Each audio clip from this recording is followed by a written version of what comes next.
Ganap na pong alas 4:49 ng madaling araw. Yan. Rina, good morning. Good morning, Ju. At marami na namang pangyayari sa buong mundo. Yes, yung kahapon nga isa sa mga nakatutok talaga tayo, yung sa London, yung sa Grenfell Tower nila, no. Dineklara na 12 na ngayong namatay, pero sabi mo nga, I'm sure mas marami pa doon, 'di ba? 70 yung in-ambulance nila. Sana naman hindi naman sa dagdagan. hospital. Pero siyempre yung pangamba ng ilan na may mga hindi pa kasi napapasok eh. Oo. Diba? Sabi nga nila, lesson learned dahil hindi pala nila alam na mahina ata yung alarm ng building, So, kaya hindi narinig. Tas, ano na yun, luma yung building kasi. Luma na. Ang mabuti lang, hindi siya nag-collapse, no? Sana nga, Yes. wag nang madagdagan pa, di ba? Tapos may shooting incident din sa ano Saan? Sa Virginia. Sa Virginia, Apat, di ba? yes. Kagabi, Apat. oo. Kasi Yung isang patay. congressman kasama doon. Oh. Ayan. Ay nako, tara na po, magandang umaga. Araw po ng Huwebes, 15 na po ng Hunyo 2017. Sa ngalan po ni Kuya Daniel Razon, o po si Jun Surreal. Ako naman, si Rina Villamor Camara. Narito na po ang mga humahataw na balita. Mga bagong CCTV footage sa pag-atake ng isang gunman sa Resorts World Manila noong June 2, binusisi sa pagpapatuloy ng pagdinig ng Kamara.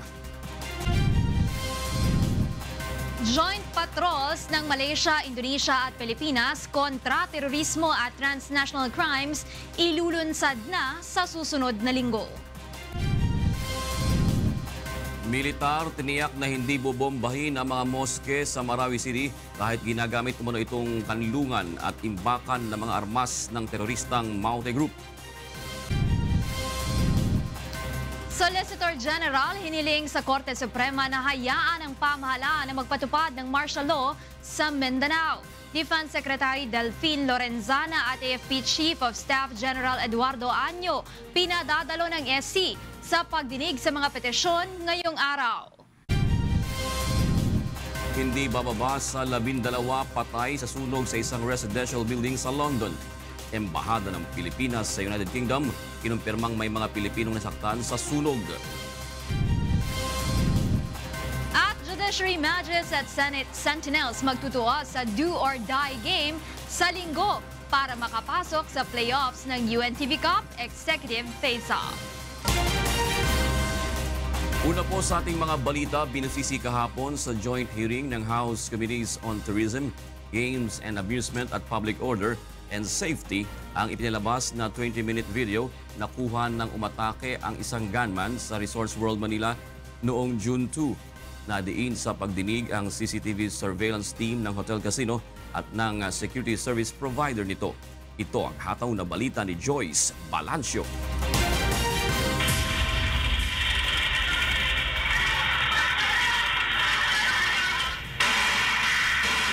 Rinig sa iprinisintang CCTV videos na Resorts World Manila sa joint hearing kahapon ng Kamara ang putok ng baril ng gunman na si Jesse Carlos at ang sigawan ng mga taong takot na lumilikas ng casino hotel noong June 2. Ayon kay Congressman Gwen Garcia, pwede sana magamit bilang command post ng responding authorities ang CCTV monitoring room ng Resorts World at Remington Hotel para sa agarang ikatakip ng suspect at maligtas ang ilang biktima. The only way you could get that was the information that the cameras could feed you. And where could you put that? Saan? Sa surveillance room, where at 1:44, ando na. PNP personnel were already in command and assisted by the Resort World Management. I personally asked for the CCTV rooms, no, dun sa Resorts World. The answer I was given was mausok na yung CCTV rooms dun sa Resorts World at hindi na pwedeng pasukin at wala na pong tao doon. Ayon sa isang personal na Resorts World, wala nakatutok sa CCTV room nung kasagsagan ng pag-atake. Yung mga tao nyo nasa loob sila ng room na ito. By Sabi that mo, time ho, kasi nakita hong nag-approach, they have already evacuated their CCTV room. They left the CCTV room at what time? Around 12:20 ho, they evacuated the main CCTV room. Salungat naman ito sa sinabi ni Chief Operating Officer na si Stephen Riley na may security personnel ng casino at isang polis na nakatutok sa CCTV room, bagay na itinanggi rin ni PNP Chief Ronald De La Rosa. Where is your CCTV room? I want to monitor the situation. And he told me, wala na sir, in-evacuate namin, wala nang tao doon kasi malakas ang usok. Samantala, humarap naman sa pagdinig ang lady guard na Resorts World na si Mary Grace Rayala na umaming tumakbo at nagtago dahil sa takot sa gunman. Then nung nakahakbang na po kami ng malayo-layo po dun sa pwesto ko, sir, siya naman po yung dating po nung kasama ko. Sinubukan niya rin po na harangin, sir. Tinutukan po siya ng baril. Yun po yung oras, sir, na nag-cover po ako, tumakbo po ako dun sa likod. Immediately, sir, nag-radyo po ako. Pinunto rin ng mga mambabatas ang umunay naging butas sa evacuation plan dahil hindi nagtakda ng holding room para sa mga evacuee. Anila hindi ininspeksyon ang mga lumabas o naglagay man lang ng kwarto para makuhanan pa ng impormasyon ng mga ito at napigilan sana ang pagtakas ng sinumang posibleng kasabwat ng suspect. Binusisi rin sa pagdinig ang CCTV footage ng umunay misencounter kung saan nabaril umano ng Resorts World Security Manager ang isang miyembro ng SWAT team na rumisponde sa insidente. Ito at ang magkakasabay na putok ng baril sa loob ng kasino ang nagdagdag pa sa kalituhan kung ilan nga ba ang gunman. Kasi nakita niyo yung bala, isang supot ng mga bala, ilagay sa isang gaming table. At hindi pa umandali yung sprinklers, kaya nagputukan. So kung ikaw nasa labas, di mo nakikita nangyari, isipin mo marami. At maraming buwabaril. Tumagal na mahigit 8 oras ang pagdinig at muling ipagpapatuloy ito sa susunod na linggo kung saan pinapaharap si Mr. David Chua, ang chair ng Board of Directors ng Travelers Hotel Group Incorporated na nagmamay-ari sa Resorts World Manila. Mula sa House of Representatives, ako si Joyce Balancio, humahataw sa balita. Tutulong na ang mga technical divers mula sa Bohol sa paghahanap sa katawan ng pinaslang na alkalde ng Bien Unido Bohol na si Mayor Gisela Buniel. Ito ang hataw na balita ni Gladys Toabi. Hindi pa rin natatagpuan ng Police Regional Office 7 ang mga labi ni Bien Unido Bohol Mayor Gisela Buniel. Isang linggo matapos itong mapaslang. Dahil dito tutulong na ang pamahalaan ng Bohol sa patuloy na isinasagawang search and retrieval operations. Inaasahang darating ngayong araw ang mga technical diver mula Bohol na sisisid sa karagatang sakop ng Caubian Island sa Lapu-Lapu City, Cebu. Initially, pinasabi natin doon sa kay Provincial Director that we need additional divers. Specifically, mga technical divers kasi malalim na yung... Sa taya ng mga otoridad, nasa 700 feet ang lalim ng tubig sa lugar kung saan pinaniniwala ang itinapon ang bangkay ng biktima. Samantala, nananawagan naman ng PRO7 sa natitirang 4 na sospek na voluntaryong sumuko sa mga otoridad. Nakahanda ang PRO7 na magbigay ng security sa mga ito kung magdedesisyong tumistigo sa kaso. Sa ngayon, sina Riolito Itad Boniel at Randel Lupas ang gagawing witness sa kaso matapos ituro ng mga ito na si Nino ang nasa likod ng pagpatay kay Gisela. This is a very welcome move on their part dahil malaking tulong ito dito sa kaso na sinampa natin kay board member Boniel. Pangunahing suspect sa pagpatay kay Mayor Gisela ang asawa nitong si Bohol board member Nino Ray Boniel na kasalukuyan nang nasa kustodiya ng mga otoridad. Mula sa Cebu, ako si Gladys Tuabi, humahataw sa balita. Arestado ang isang lalaki matapos maaktuhang nagnanakaw ng baterya ng sasakyan sa Valenzuela City kagabi. Para sa detalye, makibalita tayo kay Reynante Ponte, live. Magandang umaga, Reynante.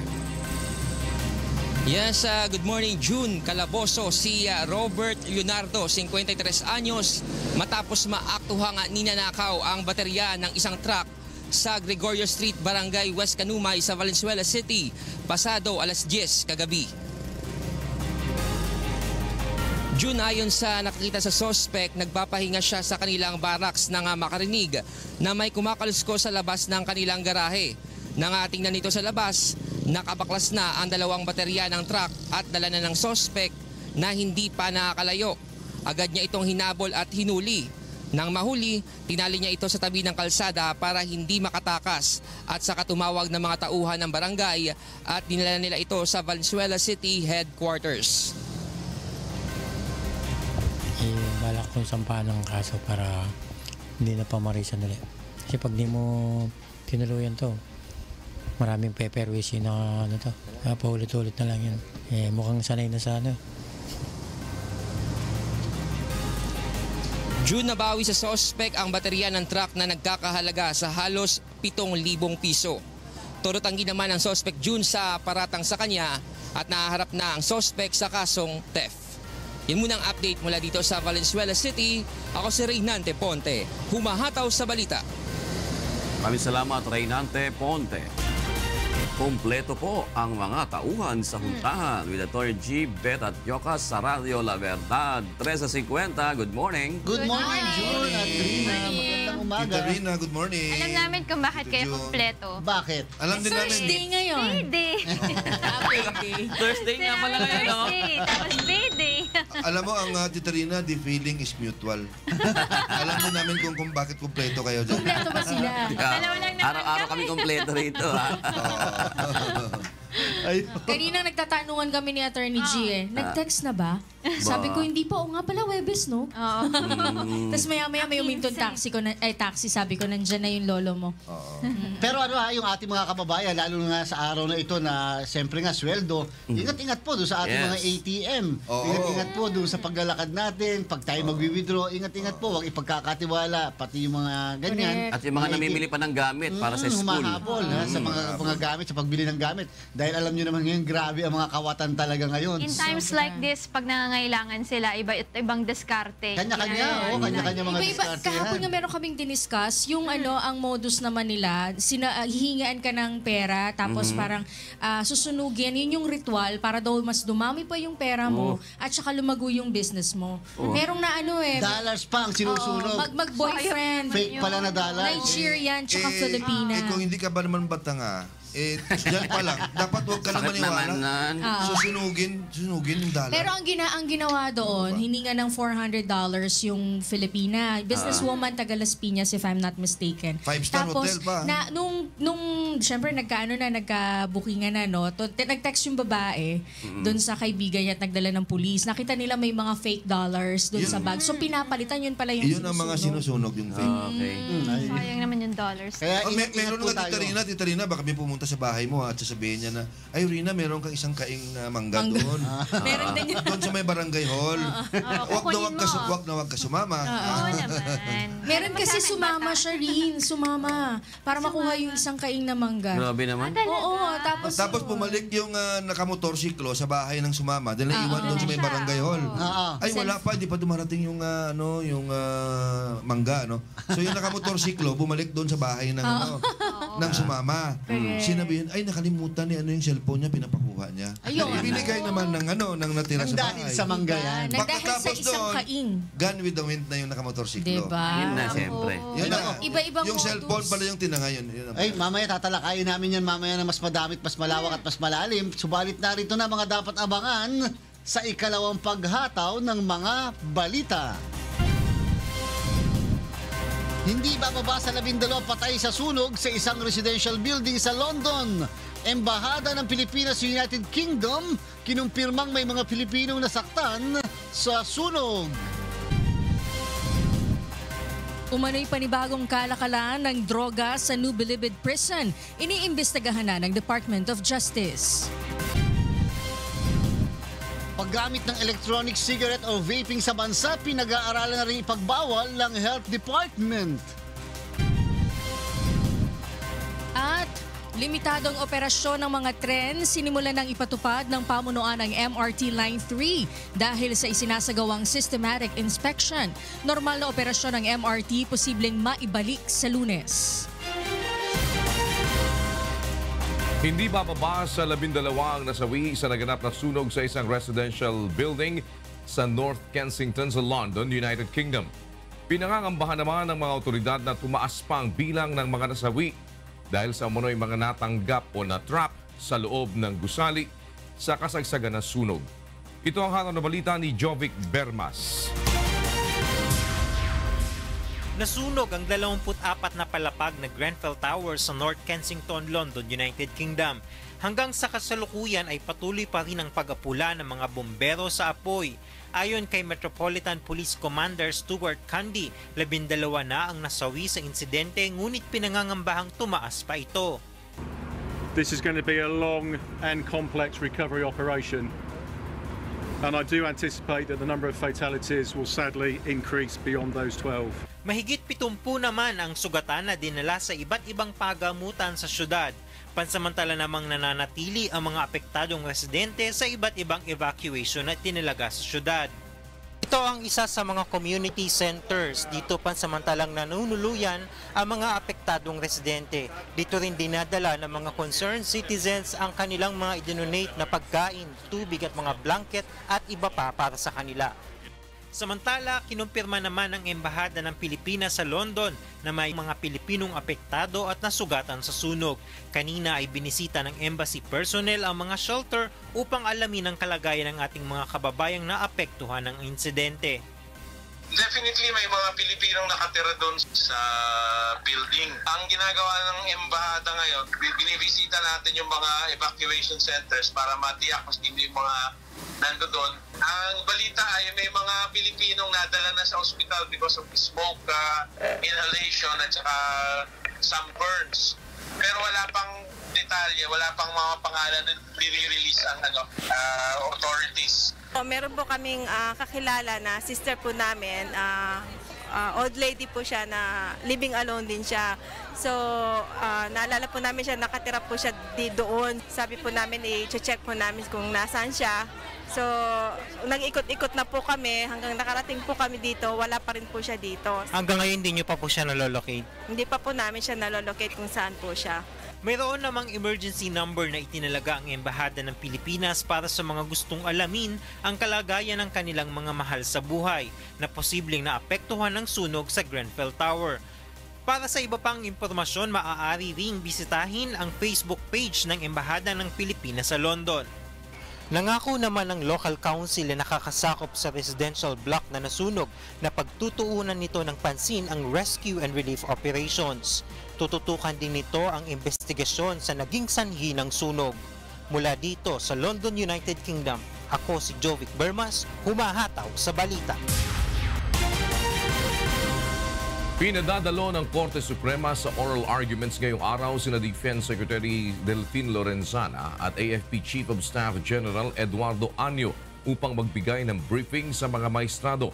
Hiniling ni Soljan Calida na gawin itong pribado o sa isang executive session dahil sa mga sensitibong impormasyon. Ngunit ayon kay Chief Justice Maria Lourdes Sereno, dapat ay formal itong hilingin ni Calida at sabihin kung gaanong ka-confidential ang ibibigay ng mga impormasyon. Samantala, tiwala naman ng militar na masasagot ng pinuno ng Defense Department at AFP ang mga tanong ng Supreme Court Justices hinggil sa martial law declaration ni Pangulong Rodrigo Duterte. Ayon kay Brigadier General Restituto Padilla, handa ang mga opisyal ng militar na humarap sa Korte Suprema. Whatever is required, we will provide. General Anyo in particular if he is requested by the Supreme Court, I guess the Chief of Staff himself and the Secretary of Defense themselves will be there to talk about and discuss whatever it is that the justices may want.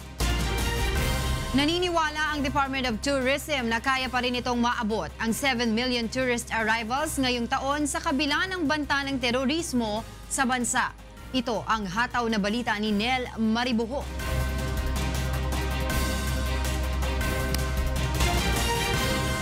If we do the math, another 10% would be 6.6, but we want to do 7 million. Only because the renewed relationship with China.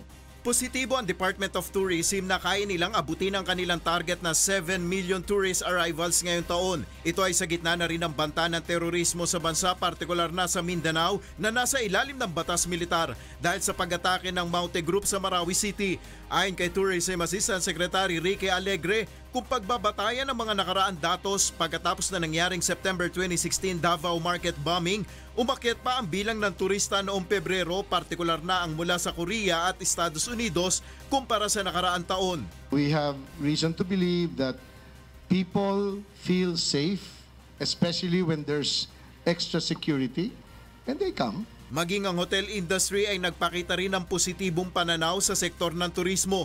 Bagamat naramdaman din nila ang naging epekto ng mga nakaraang travel advisory ng ibang mga bansa dahil na rin sa usapin ng banta ng terorismo. A temporary setback, but then the hotels are very resilient to this, and they look for new markets that they can fill up the rooms with, and aggressive marketing. Sa ngayon ay nakikipagtulungan ng DOT sa Law Enforcement Agency upang lalong mapalakas ang pagpapatupad ng seguridad para sa mga turistang bumibisita sa bansa.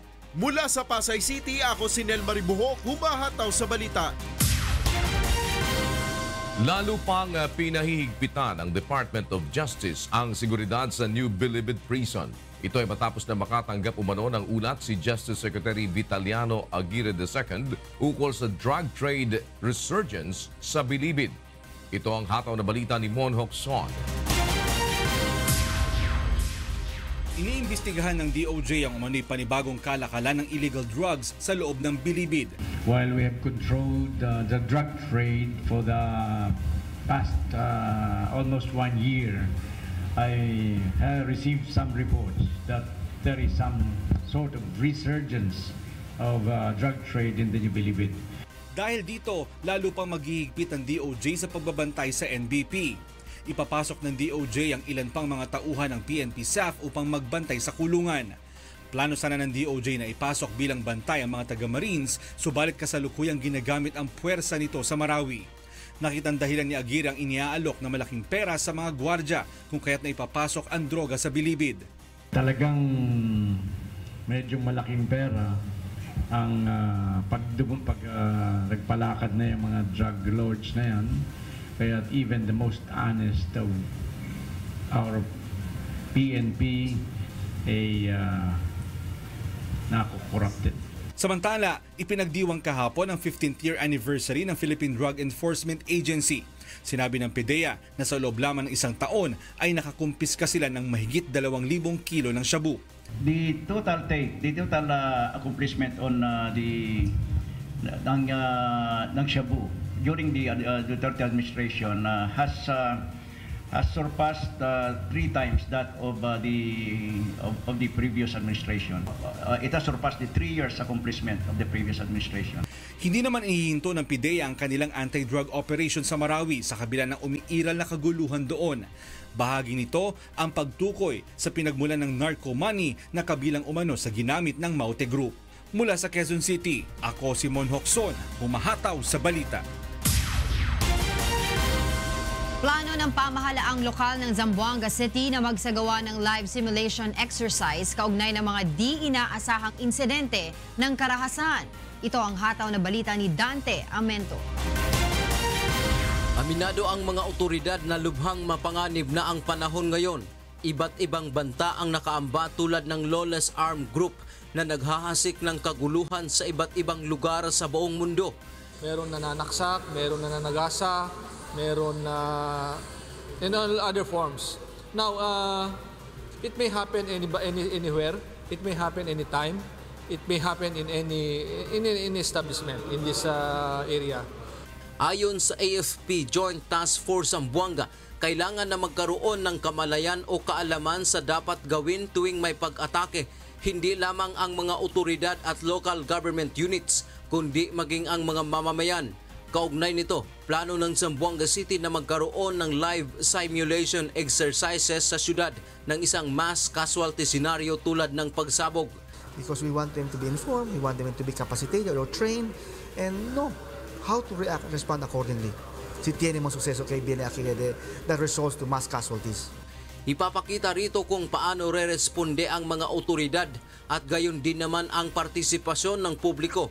Target itong maisagawa ng lokal na pamahalaan sa buwan ng Hulyo.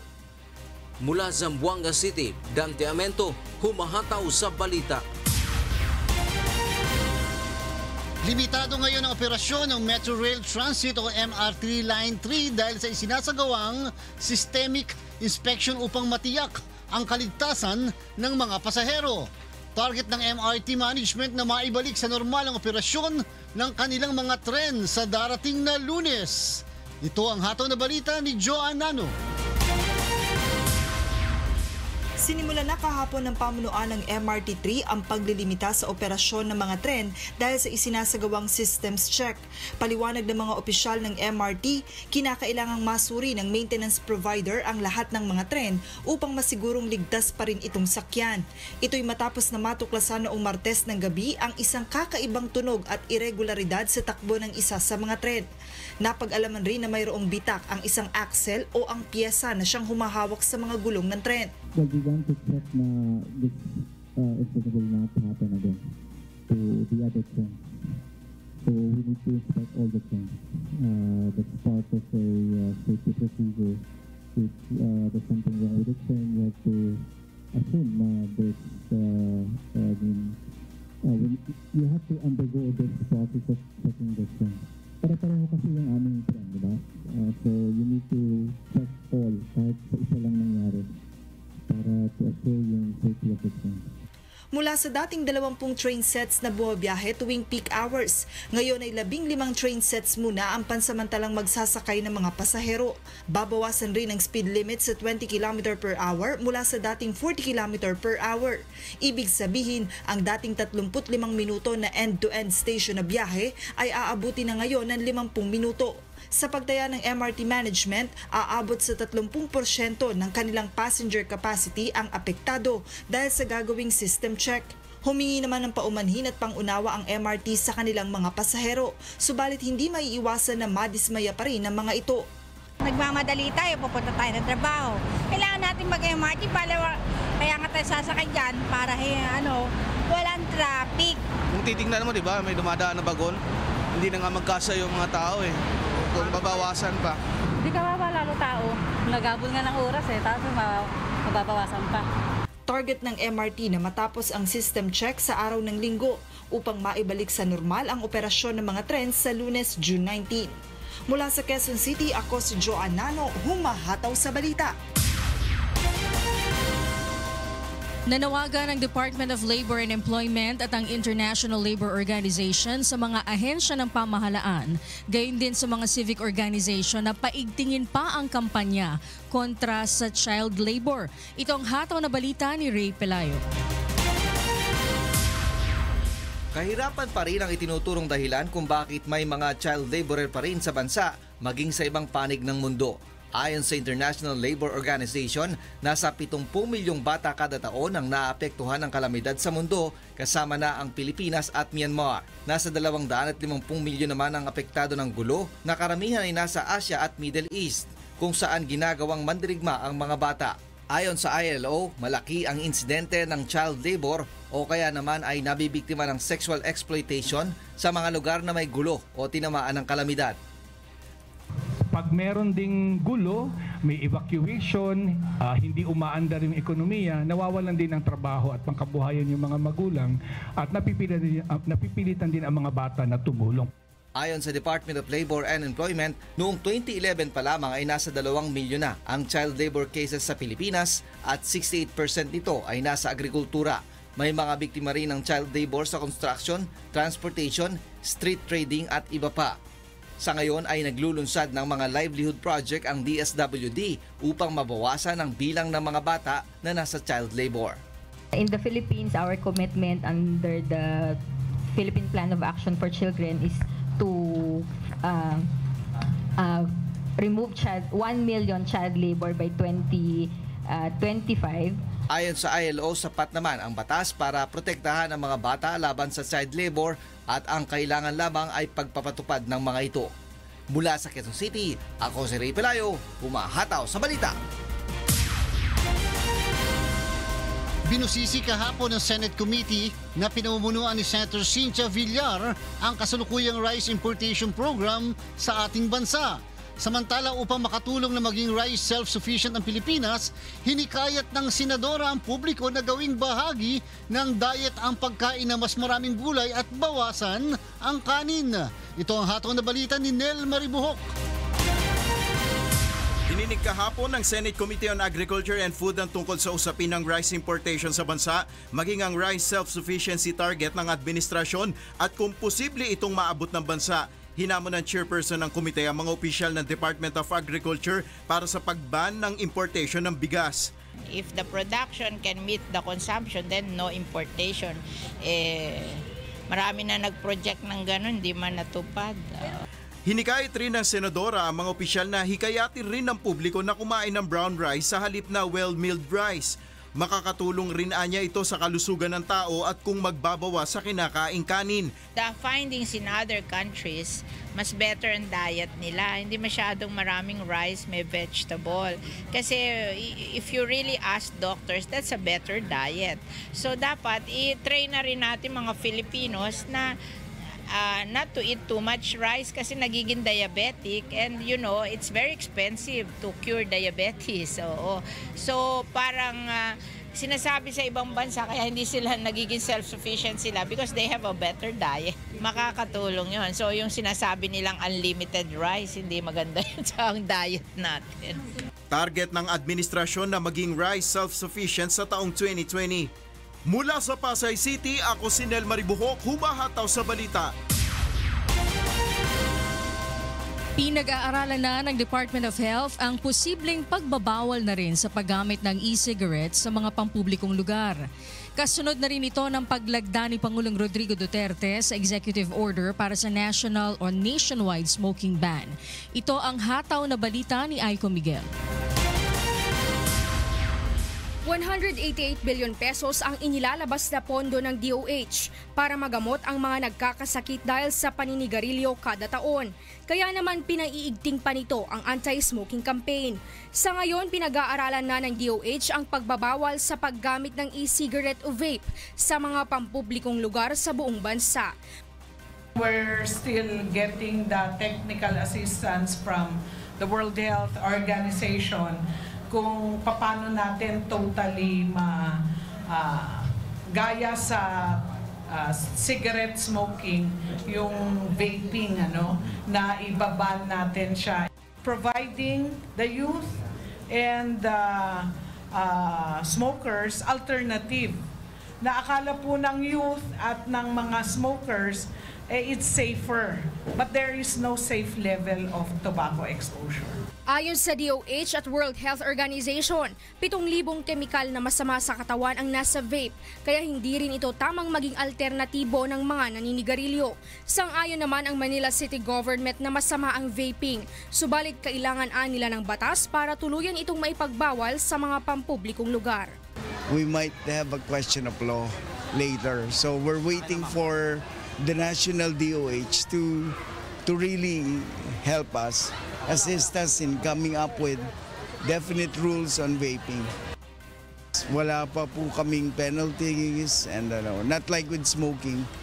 We just tried to streamline the old ordinances that we have.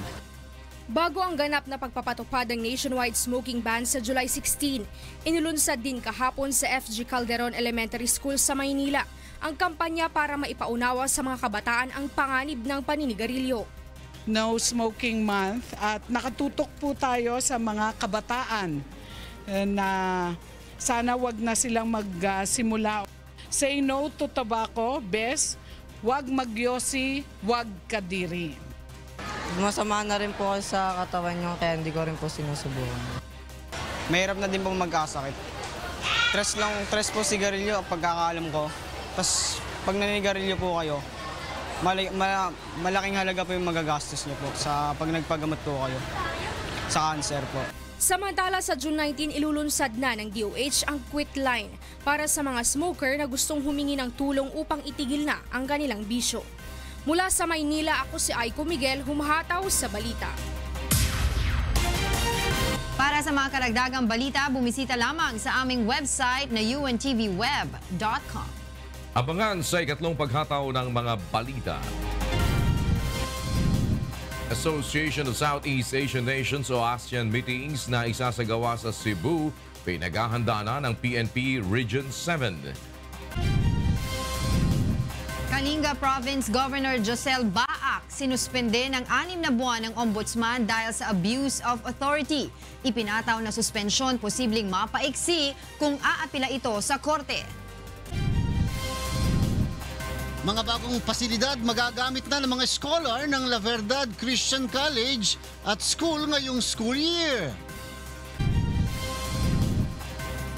Judiciary Magistrates at Senate Sentinels magtutuos sa do-or-die game sa linggo para makapasok sa playoffs ng UNTV Cup Executive Face-Off. At yan ang ikalawang paghataw ng mga balita sa umagang ito ng Huwebes at masaya sila. 15. Ang ngiti, kaya Hanggang sa lubong. Sabi niya, paano? Ang 15. 15. Arang ano lang Kaya present si Beth Santiago. Yes, kompleto sila. Meron akong inaabangan. Kompleto ba sila? Kompleto. Kompleto ba kayo dyan? Tatlo? Yes! As always, kuya. Kuya. As always. Pero Huwebes ngayon, Manong Jo Oo nga. 15 nga. It's an ordinary day, kuya. Ordinary day because it's the 15th. Di ba? It's a routine day. Talagang Pero si kuya may surprise yan para sa atin. Kuya, na-surprise kami kasi Thursday ikaw nandito. siya. Ako naman kasi, I hate surprises. Pero alam mo kasi, Nakakaamoy. marami na gustong manurpresa sa Yun na akin. nga, nakakaamoy ka. Sila ang nasusurpresa. Malakas ang Malakas pang amoy niya. Be careful when With you my want heart. to surprise me. You might be surprised. Ayos. Kaya kung may in-expect kang surprise, be Careful. careful.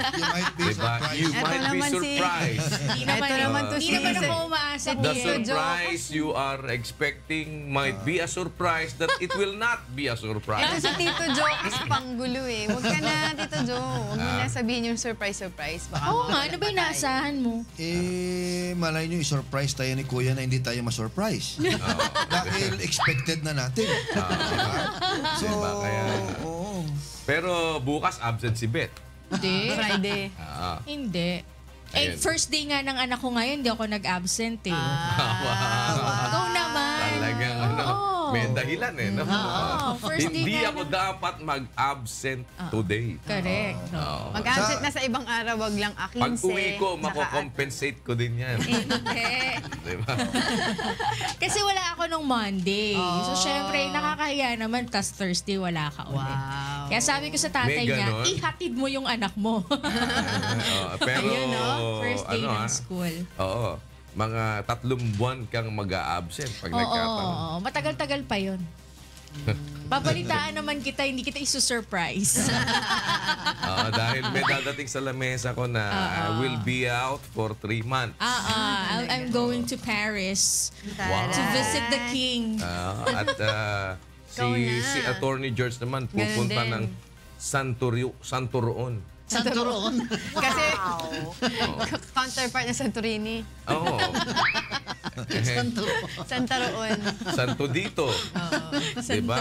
Santorini, Santuroon. Mahal sa Santorini, di sa Santuroon ka na lang. Pwede.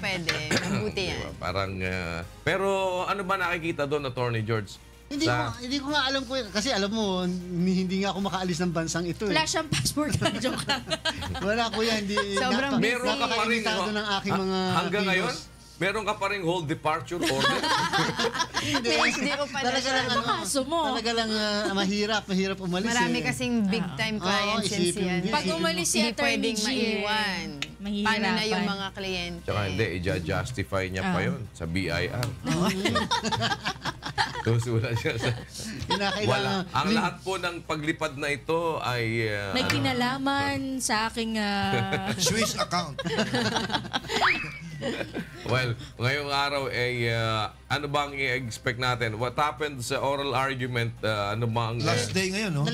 Magtutuloy-tuloy ngayon kasi kuya, parang plano na i-present ng Solicitor General ngayon si Defense Secretary, Defense Secretary Lorenzana. At but saka in an executive Anyo. session ang hinihingi Gusto nila. nila executive But session. sinasabi na it should be informal. Paano ba yun, Attorney George? If that is the case, kailangan pag hearing ngayon, magpe-present pa sila ng formal motion Yun ang parang sinasabi ni Chief Justice Sereno. Pero sa aking palagay, kuya, kung nandun na rin naman si Defense Secretary at saka si General Anyo, baka nga posibleng pwede nilang isuspend yung formal na session, tapos pupunta sila doon sa likod kasi ng session hall, nandun yung kanilang conference room, doon nila kakausapin at para makapagpresenta katulad ng ginawa dati nung nung sa Senado at saka sa House of Representatives. Kasi nga may mga detalye doon, kuya, na talaga namang in fairness. Sensitive. Napaka-sensitive because it involves national security. Tsaka baka mamaya, for all you know, binabantad mo sarili mo sa kaaway. Yes, Diba? Dahil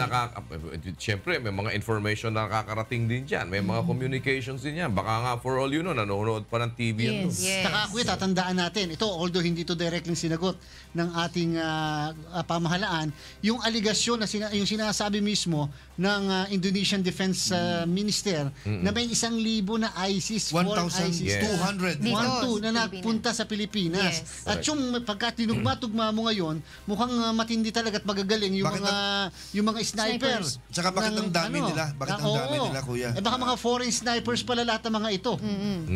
Diba? Imagine, nakapwesto sila ng maganda maganda yung strategy nila.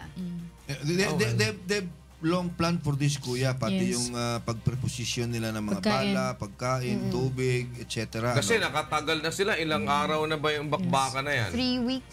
May 23 weeks. At saka, kuya, they were able to dig tunnels. Yes. Nabutasan nila yung mga pader, dingding. Kaya nga lusot-lusot sila, ang bilis nila maglipat-lipat. Talagang memorize nila yung... These things, kuya, take time. Diba? And therefore, and a lot of planning and a lot of finances. Yes. Obviously, marami sila talagang pera, kuya, yung nakapag-imbak sila ng maraming bala. At ang tanong dyan, siyempre, saan nanggaling yan? Saan sila nakabili ng bala? Magkano yung nakuhang pera doon sa isang bahay? 52 million cash. Tapos merong mga cheque na aabot na mga 30-something million. Pero yung cheque na yon dapat matrace yun, di ba? Kung saan ang galing, sino. Merong may trail yun kung cheque. Mukhang gano'n na ginagawa ngayon. Kuya, may yung mga cheque na yun galing sa mga ilang munisipyo. There are checks there na galing sa municipality A, B, or C. So, nandun na mismo sa cheque. So, dapat ang ating Anti-Money Laundering Council should really be doing its job dahil lately nababati ko sila, kuya, na parang hindi naman nila yata ginagawa yung trabaho nila vis-a-vis the drug lords. Yes. Pero ito ngayon, kagaya nun, yung meron kang 53 million na gano'n na nakumpiska. How sure are we na sa ibang mga lugar walang ganun kalaking kasi syempre hindi naman nila ibubulto yan sa isang lugar. Ikaw man nasa kaisipan na alam mo na anytime merong mangyayaring ganito, lalagay mo yan sa mga strategic places para bang paglalagay din ng baril yan sa iba-ibang lugar wherein pagpunta mo doon meron ka mabubulot.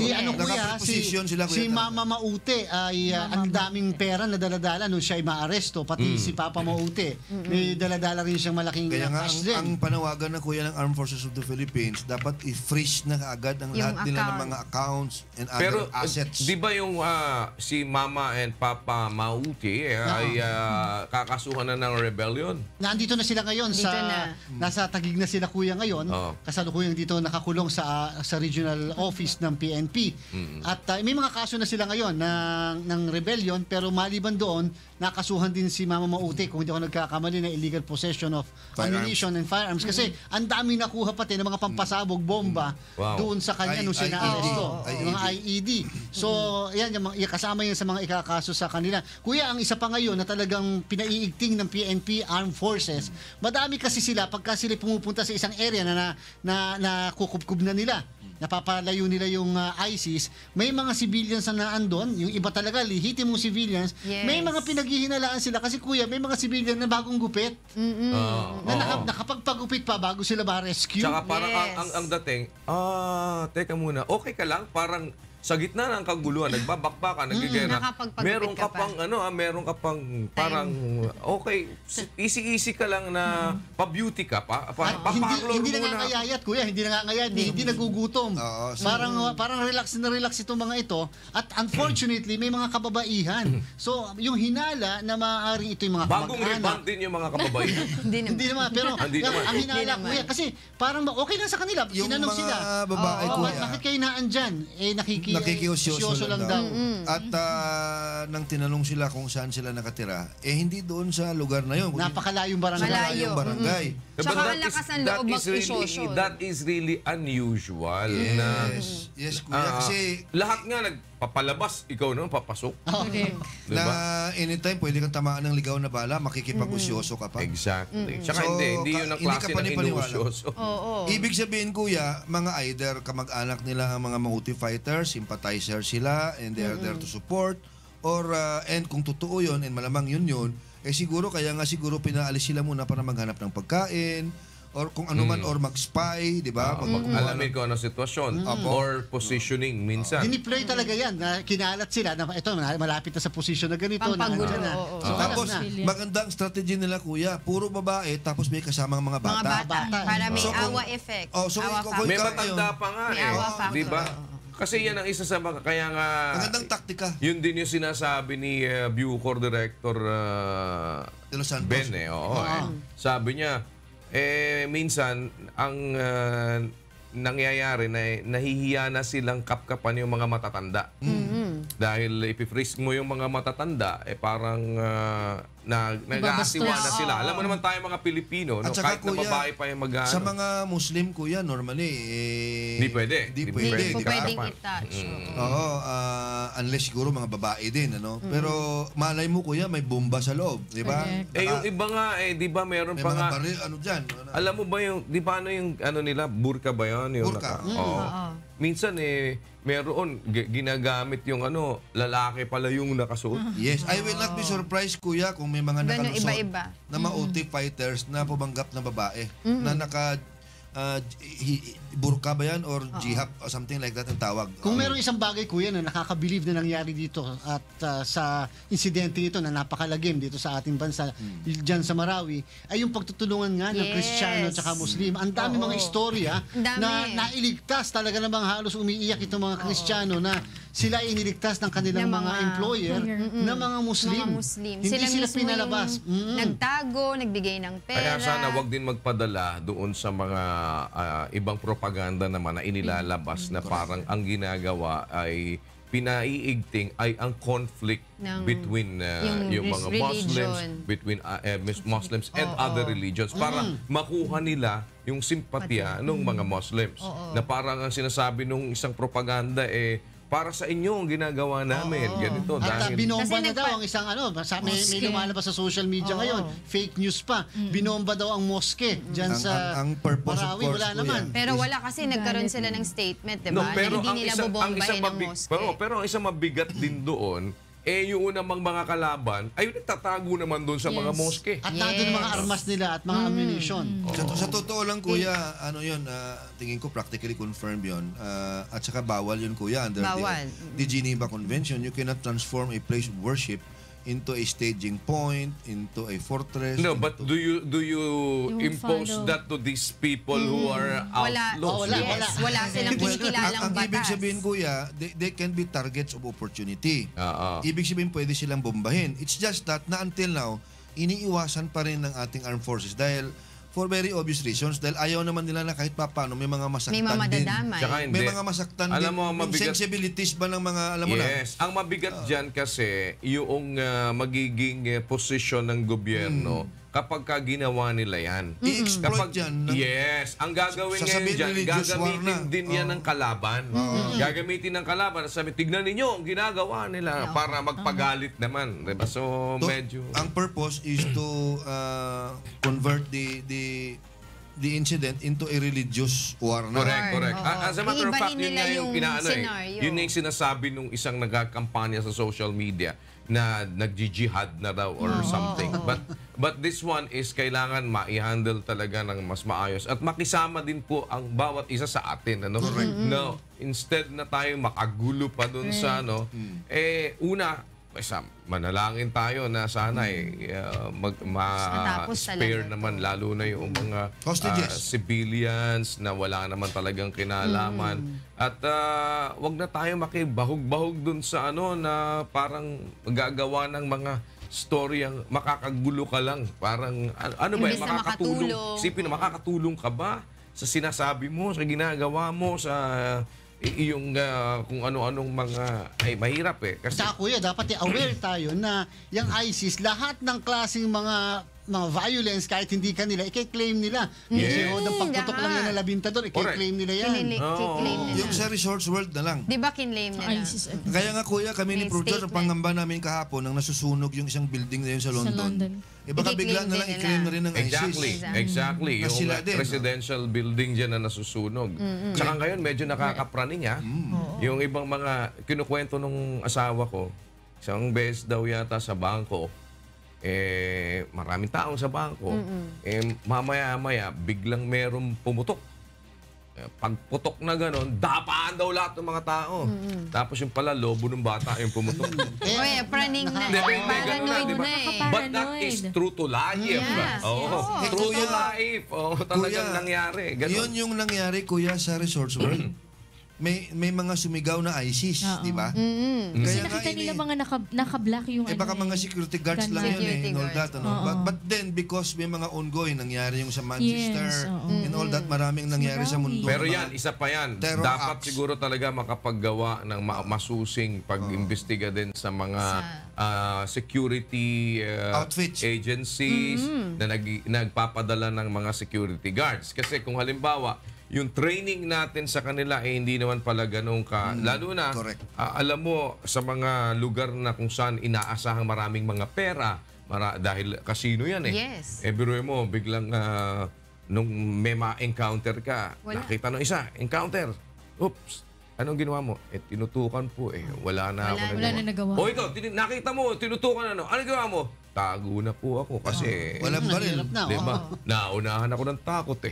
Tapos yung isa pa. O kaya naman, mahaba yung kalaban mo, biglang ang ang service firearm mo maliit lang, 38 na bola na pagka tinutok mo natatanggal yung bola. 'Di ba? Or may practice din ba naman tong mga to?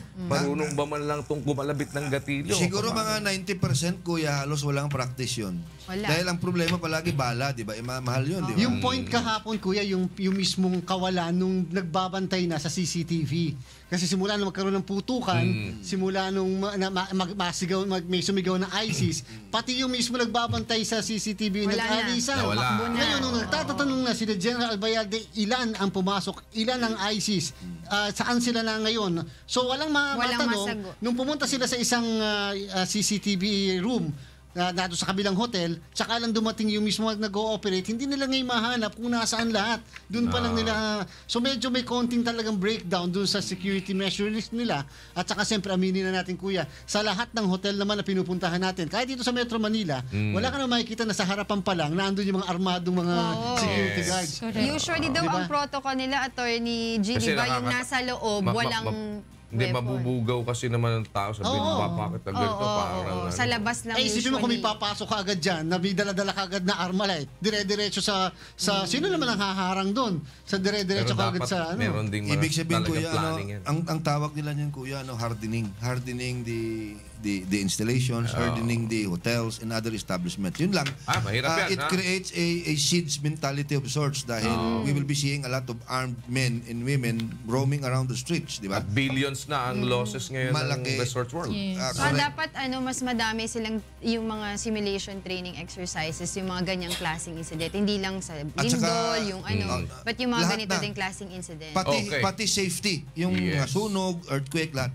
Alright. Narito po ang ikatlong paghataw ng mga balita sa umagang ito. News agad. Nagulat eh. 6:46 Oo nga. Kasi June 15 na po. Ang daldal kasi nito eh. Nagsimula sa 15. Ito kasi dahil Ang ganda ng ngiti. Oo, parang pabalik po ang Good Morning Kuya. Magpupunta na kami sa Ang mga hataw na balita sa umagang ito. Association of Southeast Asian Nations o ASEAN meetings na isasagawa sa Cebu, pinaghahandaan na ng PNP Region 7. Kalinga Province Governor Giselle Baak sinuspende ng 6 na buwan ng ombudsman dahil sa abuse of authority. Ipinataw na suspensyon, posibleng mapaikse kung aapela ito sa korte. Mga bagong pasilidad magagamit na ng mga scholar ng La Verdad Christian School at College ngayong school year. At Judiciary Mages at Senate Sentinels magtutuo sa do or die game sa linggo para makapasok sa playoffs ng UNTV Cup Executive Face-Off. Sa detalye ng mga balita, pinaghahandaan na ng Philippine National Police Central Visayas Region at iba pang ahensya ng pamahalaan ang muling pagdaraos ng Association of Southeast Asian Nations o ASEAN meeting sa Cebu sa susunod na buwan. Ito ang hataw na balita ni Gladys Tuwabe. Nagpulong-pulong kahapon ang opisyal at tauhan ng Police Regional Office 7 at iba pang concerned agencies. Ito ay bilang paghahanda para sa nalalapit na Association of Southeast Asian Nations o ASEAN meetings na gaganapin sa Cebu sa Hulyo. Again, we are preparing for this another round of ASEAN here in Cebu. So we are making sure that our preparation will be complete until next week. Kasi yung ASEAN Cebu will be on the first week of July. Target ng mga ahensyang kasama sa preparasyon sa pagtitipon na muling makamit ang zero ASEAN-related incident. Gaya noong Abril kung saan ang Bohol at Cebu ang napiling venue. Nakahanda ang PRO 7 na magdagdag pa ng mga police personnel upang matiyak na hindi makapanggugulo ang mga sinumang armed group sa probinsya. Yung deployment before, nung first ASEAN dito sa Cebu, may mga parehas lang yung deployment. So kung titignan natin at medyo kailangan ng augmentation, dadagdagan natin yung kanilang additional personnel considering what is happening now in Marawi and yung nangyari sa Bohol. Tinitingnan din ng PRO 7 kung maaaring makapaglagay ng mga signal jammer sa mga lugar kung saan isasagawa ang ASEAN meetings. Inaasahang nasa 300 delegado ang dadating upang dumalo sa senior officials meetings ng ASEAN dito sa Cebu. Mula sa Cebu, ako si Gladys Tuwabi, humahataw sa balita. Alamin naman natin ang mga balita sa iba't ibang panig ng bansa sa ating Balitang Promdi. Mula sa Baguio City, alamin na natin mula kay Bradley Robusa ang mga balita sa Luzon Region. Naimbaga bigat, Bradley? Yes, Monica, agyamanak na imbag na bigat kenyam kan para kadagiti kasang bahay tayo. Dagito'y tidamdamag nga naala tayo dito'y Luzon Region. Suspindido ti inna mabulan jay Gobernador ti Kalinga Province nga ni Governor Josel Baak. Sa Jainrawarte Office of the Ombudsman ti Northern Luzon ka suspension order gapo iti reklamo nga abuse of authority kan conduct of unbecoming of an official laban kini Baak gapo kano iti panangdanog na iti Provincial Board Secretary. Tawon nga 2015 iti dinanog kano ni Governor Baak ni Provincial Board Member Secretary Matthew Matbagan tapimbudot ti ulo na iti mabasa na jay resolusyon nga panggap iti panangirikap iti maysang ospital jay Kalinga. Mabit pa ilangan na ikabel ti Department of Interior and Local Government ni Vice Governor James Iduba nga acting governor ingana no Disyembre. Kinuna ni DILG Cordillera Regional Director Marlo Iringan nga mabalin nga mabawasan ti inang nga bulan na nga suspensyon ni Baak na agapila sa Jake Court of Appeals. Imunan nga nasuspindi dito ang gobernador ti maysa nga bulan di 2012 gapo kano iti panangdanog na ti maysamet nga radio commentator. Agipatakder ti lokal na gobyerno ti Cabala Union ti maysa nga livelihood association para kadagiti dati a drug personality. Dito katap na matulungan dang agbaliw kan haanan nga agsublipay ti bisyuda. Dito ti report ni Toto Fabros. Kaspaset ti Reformation and Integration Program ti Cabala Union, plan-planuin ti lokal nga gobyerno ti Panangbukel, ti Livelihood Association para kadagiti dati nga agus-usar ti may parparit nga droga ti lugar da. Daytoy ket tapno matulungan da nga agtultuloy ti panagbalbaliw nga biag ken saan dan nga agsublipay ti bisyo. Mangted ti Cabar LGU taluga so taribo a piso nga inisyal nga pondo para ti asosasyon dagiti reformi. Pondo na may tindi nga asosasyon ti 300,000 inisyal. Kadabo, lumapatarayo nga nasayaat dahil tangapondo. Ito next year, pagbalinin tayo ng 500,000. Sigun ti kaba PNP, 171 drug personalities ti adda ti listanda ti maipespaisidong ti Reformation and Integration Program. Dahito ti prioridad nga matulungan ti maipasdek nga Livelihood Association. So doon sa mga programa at makita naman yung full cooperation and activeness ng mga reformist natin kung tawagin natin ngayon kasi yung within 6 months duration period may mga drug test tayo na kinakonduct, activities, spiritual, education, livelihood. So naragsakan met dagiti reform ti plano ti gobyerno. Gagawin kong busy ang sarili ko sa pagtatrabaho, maghanap ako ng magandang trabaho, yung talagang panghabang buhay na isipin ko yung pamilya ko para mabuhay ko sila. Manipod La Union, Shop ni Toto Pablos, humahataw sa balita. Dagita ti damdamag nga naala tayo dito'y Luzon Region. Manipod dito'y Baguio City. Agsublikin niyam, Monica. Agyamanak Bradley Rubusa live mula sa Baguio City. At para naman sa mga balita sa Visayas Region, nasa Cebu City si Deb Riveral. Maayong buntag, Deb. Yes, dagang salamat Monica ug maayong buntag sa atong mga kasangbahay. Aniya na ang mga balita gikan sa nakalain-laing bahin sa Visayas. Nasikop sa gipahigayong buy-bust operation si Filiam Alcantara Cartilla sa Barangay Poblasyon Dalagat, Cebu, human makitaan nga namaligya og ginadiling droga. Unang gapahigayon og surveillance ang Dalagat Police Station batok ang Cartilla human makadawat og impormasyon kabahin sa ilegal nga aktibidad niini. Nakuha sa suspetsado ang tulo ka sachet nga gidudahang shabu og 200 pesos nga buy-bust money. Sa laing bahin, gihimakak sa PNP ang mga balita nga adunay nabantayan sa probinsya sa Leyte nga giingong armed group gikan sa Mindanao. Mao kini ang balita ni Jenny Gatti. Naalarman Philippine National Police sa tunaglabay nga simana tungod ira nakarawat nga impormasyon nga may nakasulod kuno nga mga armado nga grupo probinsyan Leyte sa kahinusa nga van.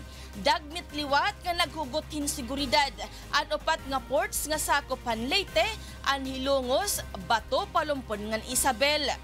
Nagkandak giapirahin random checkpoint pipira nga pili nga lugar nga po pwede agian han mga ini. Nakit-an han mga otoridad ang nasabi nga van haabuyog Leyte pero sumala kan PNP. Leyte Provincial Director of Police, Senior Superintendent Torberto Tuason, mga sibilyan la ang sulodhan sa Rakyan, tika nga Iligan City, ngan tikadto ang mga ini ha Metro Manila. So nakuha nila ang puro kabataan, 7 nga kabataan, upat nga may idaran na nganhan may babae. So they were not really intending to reside or stay in this place. So nagprosidira Manila. Pero sumalaha PNP, padayon lagiha panira pagpatuman. Hinmahugot nga seguridad ha probinsya para masiguro nga diri magkakamay-ada spillover ha probinsya hinkasamok, tikang ha Mindanao, partikular na ha Marawi City. Adto nga mga vehicles, it was forwarded messages. In fact, nga dadto adaha Mindanao nga So it was only forwarded to us by Lumaos gani. So we have to monitor and conduct our checkpoints para natin natin in lugar, ma-stop or prevent from proceeding. So continuous gyapon aton monitoring ito. Padayon gihapan ira ginbubuhat nga profiling ha mga tawo nga pasulod ngan paggawas sa Leyte para madakop ang mga terorista nga magpaplano o miskaputi kang ha Mindanao. Tika nga Tacloban City. Jeneline Gakit, humahataw sa balita. Og na ang mga balita nga atong nakuha dinhi sa rehiyon sa Kabisayan. Gikan dinhi sa Cebu City, balik din ha sa inyo Monica. Dagang salamat, Deb Riveral. Mula naman sa Davao City, makibalita tayo kay Janice Amento o Dante Amento. Maayong buntag, Janice. O Janice Amento. Maayong buntag, Janice. Maayong buntag, Monica. Maayong buntag, Kuya Daniel. Ug sa atong mga kasangbahay. Aniya mga balita gikan sa rehiyon sa Mindanao. Gibisita si kanhing Davao City Councilor ug karon President sa National Social Housing Finance Corporation Arnolfo Ricardo Cabling. Gipadayag niya nga buot nila nga hatagan og prioridad ang pagbuhat sa housing project para sa mga low income ug informal settlers sa Visayas ug Mindanao. Sa pagkakaroon nagapangita pa sila og pondo aron nga masugdan na ang maong proyekto. Namin regular budget kanya nagasik ko og pamaagi nga makakuha ko at least 1 billion for Mindanao, 1 billion for Visayas. Sumala sa dato sa NSHFC, moabot sa 50,000 hangtod sa 1,100 nga pamilya ang mga informal settlers sa lungsod sa Davao. Samtang nagtapos na sa ilang basic military training nga gipadigayon sa Davao City ang kapin sa 80 ka mga CAFGO Auxiliary 2. Makatabang nasab sila sa pagbantay sa seguridad sa dakbayan. Aniya ang report. Nadungagan usab ang puwersa sa non-uniform personnel nga makatabang sa militar ug sa kapulisan aron mapadayon ang kahapsay ning syudad. Kagahapon ming graduar sa sobra usa ka buwan nga basic military training ang sobra 80 ka mga civilian volunteers. Mao kini ang mga bag-ong miyembro sa CAFGO Auxiliary 2 sa syudad sa Davao. Gipangunahan ni Mayor Sara Duterte Carpio ang closing ceremony niini sa headquarters sa Task Force Davao. Gusto ko mahibalo mo sa amuang appreciation sa kalisod sa inyong trabaho aron kami tanan nga inyong ibantayan makatulog mi sa gabi ug sakto. Unang gitudlo sa mga CAFGO nga mapalambo ang abilidad ug kahibalo mahitungod sa siyensya sa militar ug uban pang security operations kontra terorismo. Ipang-deploy kini sa tibuok lugar ning syudad. Dakong pasalamat ni Mayor Sara Duterte Carpio sa pagpursigi nga makahuman sa ilang training ang mga bagong CAFGO ug sumala sa alkalde, dakong tabang kini ilabi na sa dugang nga puwersa sa pagbantay sa seguridad sa syudad sa Davao. Gikalipay sab sa mga ninggraduar nga makumpleto nila ang training ug miingong andam na sila nga musabak sa trabaho. Lipay kayo ma'am nga ni-graduate mi sa kadaghan-daghan sa training among naagian. At least successful. Makatabang namin diri sa labi na diri sa syudad sa Davao ma'am sa kuha na ning labi na sa peace and order diri sa Davao ma'am, makatabang namin sa ila sa mga kaubanan nga tropa. Gikan sa dakbayan sa Davao, ako si Janice Inhente, humahataw sa balita. Ug kana ang mga balita nga atong nakalap sa rehiyon sa Mindanao. Gikan diri sa Davao City, ako si Janice Inhente, balik dira sa studio, Monica. Daghang salamat, Janice Inhente. Ipinagdiriwang ngayong araw na mahigit 100 Pilipino kasama ang mga Brasilero sa Santa Catarina, Brazil ang ika-119 na anibersaryo ng Philippine Independence Day. Tampok sa selebrasyon ng mga pagkain Pinoy. Mula sa Florianopolis, Brazil, makibalita tayo kay Roland Lahara live. Yes, Roland. Good morning sa lahat ng ating mga kasambahay at syempre, good morning Kuya Daniel. Pinangunahan ng Members Church of God International at ng Philippine Embassy dito sa Brazil ang selebrasyon ng ika-119 na anibersaryo ng kasarinlan ng Pilipinas.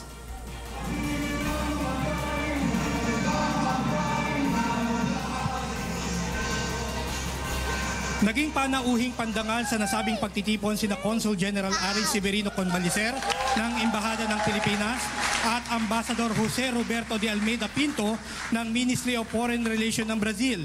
Ayon kay Consul General Convalicer, ito ang kauna-unahang independence celebration sa labas ng Brasilia. Pinasalamatan naman ni Ambassador Pinto ang Filipino community dito sa Santa Catarina at bilang isa sa pinakamalaking trading partner nito sa Asia, ipinangako nito na magpapatuloy ang mabuting relasyon ng dalawang bansa. Tampok din sa nasabing pagdiriwang ang mga Filipino food at delicacy na niluto ng ating mga kababayan. Naghandog din ng Mindanaoan Dance ang Teatro Kristiyano bilang pag-alala sa mga kababayan natin sa Marawi City. Angela, sa kasalukuyang ito ay kasama natin si Consul General Convalicer para magpaabot ng mensahe, sir. Good evening po. Magandang gabi naman.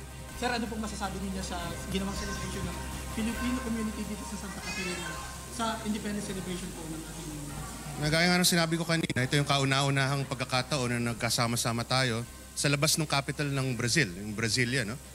Kasi simula nung nagkaroon ng embassy dito, palagi nga sa capital. So ito yung kauna-unahang pagkakataon na nilabas natin yung celebration natin ng ating araw ng kasanirilan. So gumagawa tayo ng kasaysayan ngayon.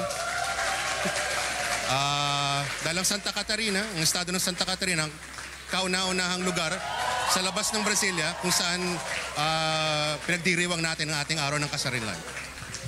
At yan, Angela, hanggang ngayon ay kasama pa rin natin yung ating mga kababayang Pilipino dito sa Brazil, kasama ang ating mga kaibigang Brasilero na nakiisa sa ating selebrasyon ng ika-119 na kasarinlan ng Pilipinas. At yan muna ang latest live mula dito sa Santa Catarina, Brazil. Angela.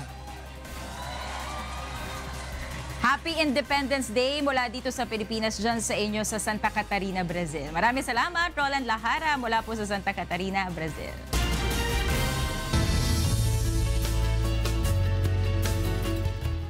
Magagamit na ng mga eskolar ng La Verdad Christian College o School at College sa Apalit, Pampanga at Caloocan ng mga bagong pasilidad ng paaralan ngayong school year. Narito ang ulat ni Leslie Lombowen. Mas magandang paaralan ang sasalubong sa mga eskolar ng La Verdad Christian School at College kasabay ng pagpasok ng school year 2017 to 2018. Sa layuning maipagkaloob sa mga mag-aaral ang kanilang mga pangangailangan sa academics at extracurricular activities, nagdagdag ng mga dekalidad na pasilidad ang administrasyon ng La Verdad. Sa school year na to, parang ngayon namin ma-experience yung completion ng development ng building kasi magkakaroon kami ng additional floor na magagamit namin for our classrooms, computer laboratory, tsaka library, pwera pa dun sa gymnasium, which is another floor yun. Dahil sa bagong gymnasium, may sarili ng lugar na pagdarausan ng sports activities ang mga mag-aaral sa LVCC Caloocan. Samantala, target ding magamit ngayong school year ang pinakaaabangang auditorium ng mga eskolar ng La Verdad sa Pampanga. Ito ang ginagawang bagong auditorium ng La Verdad Apalit. Kaya nitong mag-accommodate ng nasa 1,000 tao.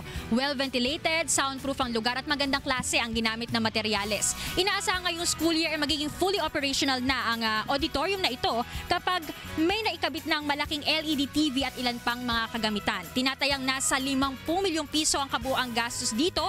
Ngunit ang ganito kagandang pasilidad, magagamit ng La Verdad Scholars ng libre. Ang auditorium ay gagamitin ng paaralan sa mga malalaking event nito, maging sa panonood ng educational films, documentaries, at productions ng mga estudyante.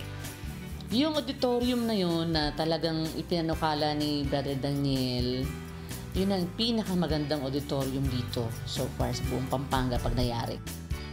Actually, inaabangan na nga iyan ng mga taga rito sa regional office ng CHED, TESDA, ng DepEd. Tinatanong na nila kung tapos na yan kasi gusto rin nilang gamitin yung auditorium na yan. Bukod dito ay nagdagdag din ng 13 classroom ang LVCS sa Apalit dahil sa pagbubukas ng grade 12 nito ngayong taon. Bawat isa rito ay may nakakabit na telebisyon bilang learning medium.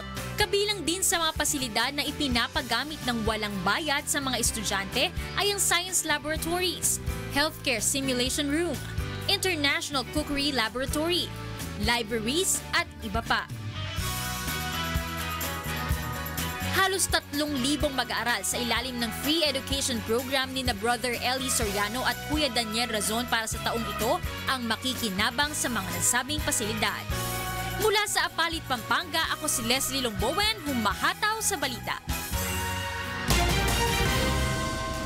At narito naman ating sports update mula kay Rina Villamor Camara.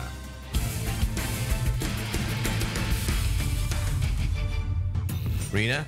Yes, Kuya. Good morning. After nga ng game natin this coming Sunday, 4 na kupunan na lamang yung matitira para sa ating executive face-off. At this Sunday, magtutuos nga ang Judiciary Magus at Senate Sentinels para dun sa nalalabing pwesto at sa pagpapatuloy ng UNTV Cup Executive Face-Off. Dito magkakaalaman kung alin sa dalawang kupunan ang aabante sa Final Four ng ating playoffs. Para sa detalye, narito ang report ni Bernard Dadis. Balik kay Alisog yung bola. Ang gana on the alley-oop, yes!